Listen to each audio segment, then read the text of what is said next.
Wala na namang sound. Wala palang sound ha. Ano nyo, walang sound? Ito, walang sound oh. Sa una, masaya. Pero sa uli, may kabit na. Ano, buhay ka pa? Malamang hindi na. Doon pa lang, patay ka na eh. Alam mo kung bakit mabagal siya mag-reply sa'yo? Kasi bumibilis na sa iba. Sakit?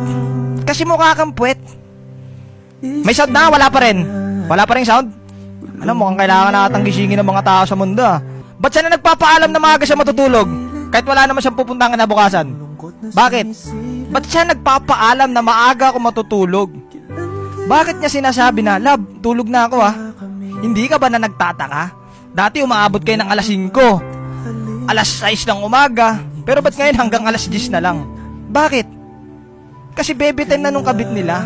Ikaw, ang alam mo lang, nagtitiktok-tiktok lang siya. Ay, ang alam mo lang, natutulog na siya, tapos ikaw pa tiktok-tiktok ka lang.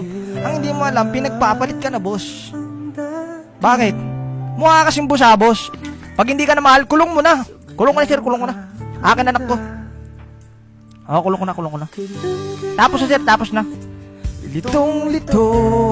May sound na ba? Sorry guys ha, napasobra yung mga ano ko eh. Hindi nyo kasi sinasabi. Kanina pa kayo walang sound ng walang sound. Di kaya akala ko wala talagang sound eh.